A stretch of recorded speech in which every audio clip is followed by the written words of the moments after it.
CM గా ఉండిస్తే ఏమే తుఫాన్ని పట్టుకొని దాన్ని డైవర్ట్ చేసే అవకాశాలు ఉన్నాయంట. ఇంతకుముందు ఏదో టీవీలో చూశారు. బాబు గారికి తొందరగా అంటే వాళ్ళ ఛానల్లోనే ఆయనకు అవకాశం ఇట్లే 20 ఏళ్ళు ఇస్తే తుఫాను రాకుండా ఇట్లా ముందస్తు చర్యలు ఇవన్నీ కాదు, డైరెక్ట్ గా తుఫాన్నే పట్టుకొని అటాక్ చేసి అక్కడి నుంచే డైవర్ట్ వేరే చోటికి డైవర్ట్ చేస్తాడంట మనకు రాకుండా. ఎంత అసలు ఎట్లుందంటే ఆ పిచ్చి పీక్ స్టేజ్ లోకి వెళ్ళిపోయింది. అంత ఇదిగా మాట్లాడుతున్నారు. ఈ ప్రకృతి వైపరీత్యాల సమయంలో వైఎస్ఆర్సీపీ కాంగ్రెస్ లో ఉన్నప్పుడు జగన్మోహన్ రెడ్డి గారు పబ్లిసిటీ నిల్లు, పర్ఫార్మెన్స్ ఫుల్. కానీ ఇప్పుడు టీడీపీ ప్రభుత్వంలో పబ్లిసిటీ ఫుల్, పర్ఫార్మెన్స్ వీక్. ఇటువంటి కార్యక్రమాలు మీరు అబ్జర్వ్ చేశారా?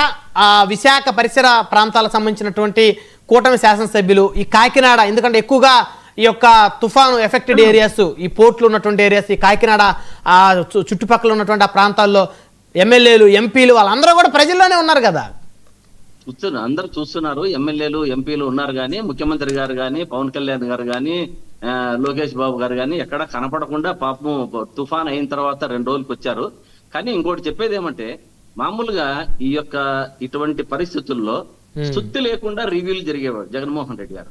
కానీ ఇక్కడ ఏం చేస్తున్నారంటే సుదీర్ఘ సమావేశాలు. అంటే ఈ సమావేశాలకే అర్థం టైం అంతా వేస్ట్ అయిపోతుంది.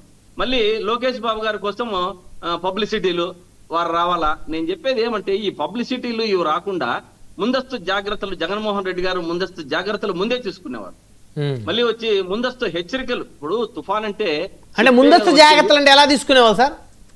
అంటే ముందస్తు జాగ్రత్తలు అంటే ఇప్పుడు కలెక్టరేట్లకు కానీ తుఫాను హెచ్చరిక వస్తూనే నిధులు ముందే పంపించేవాడు. 4-5 రోజుల ముందే సన్నాహాలు, అధికారులకు పూర్తి స్వేచ్ఛ ఇచ్చేవాళ్ళు. ఏమే మొత్తము ఇటువంటి కార్యక్రమాలంతా చాలా జగన్మోహన్ రెడ్డి గారి హయాంలో బాగా జరిగేట అనమాట. శరవేగంగా గంటకు గంటకు లోపలే సరుకులు చేర్చేవాళ్ళు వాళ్ళందరికీ కూడా. ఏమే మళ్ళీ వచ్చి వాలంటీర్లు, అసలు ఈ వ్యవస్థను వాలంటీర్ల వ్యవస్థ బాగా పటిష్టంగా ఉంది కాబట్టి ఇటువంటి తుఫాను టైంలో వాలంటీర్లు చేసిన సేవ అమోఘము, అద్భుతం. అంటే అందుబాటులో ఉండేవాళ్ళు 40 ఇండ్లకు 50 ఇండ్లకు ఒక్కరు ఉండేవాళ్ళు కాబట్టి వాళ్ళందరూ వెళ్ళి వాళ్ళకి కావలసిన అవసరాలు తీర్చేవాళ్ళు. ఇప్పుడు ఎవరు ఏదో ఎమ్మెల్యేలు పోవాలా, మంత్రులు పోవాలా, వీళ్ళు పోయే లోపల అదేదో చెప్తారు కదా, అక్కడ జరిగేది జరిగిపోతా ఉంది అనేది. అంటే నేనేమంటున్నానంటే, అప్పుడు కూడా ఆర్ఓ ప్లాంట్లకు ఈ వాలంటీర్లు ఉన్నారు కాబట్టి ఆర్ఓ ప్లాంట్లకు ఆర్ఓ ప్లాంట్ నుంచి ఇప్పుడు మెయిన్ ఇంపార్టెంట్ వాటరే తుఫాన్ టైంలో. ఆర్ఓ ప్లాంట్ల ద్వారా వాళ్ళందరికీ చేరేటివి అనమాట అప్పట్లో. కానీ ఇప్పుడు ఉచితంగా మందులు పంపిణీ అప్పుడు జరిగేది ఎక్కడ ఉందండి? ఇప్పుడు ముగ్గురే లేరు. మెయిన్ ప్రధానంగా ఉన్న సీఎం గారు కానీ, పవన్ కళ్యాణ్ గారు కానీ, మన లోకేష్ బాబు గారు కానీ లేరు. వారిని పిలిపించాల్సి వచ్చింది అందరినీ. లేరంటే నాకు అర్థం అవ్వలేదు. ఎక్కడికి వెళ్ళారు వాళ్ళు? రాష్ట్రంలోనే ఉన్నారు కదా. అంటే తుఫాన్ అప్పుడు ఎక్కడున్నారండి? మళ్ళీ వచ్చారు తుఫాను అయిపోయిన తర్వాత. తుఫాను వచ్చినప్పటికి ఇప్పుడు జగన్ గారు తుఫాన్ లో తిరిగే వల్ల మామూలుగా వర్షం పడుతున్నప్పుడు తిరుగుతూ ఉండే వల్ల అంతే కదా. జగన్మోహన్ రెడ్డి గారు, తాతం శెట్టి గారు, మీ వాయిస్ మీట్ లో పడిపోయింది. ఎవరు నా వాయిసా? కాదు మీదిగా తాతం శెట్టి గారు ఏదో చెప్తున్నారు మీకు. లేదు ముందస్తుగా 2000 రూపాయల చొప్పున పంపిణీ చేసేవాళ్ళు ముందస్తుగానే.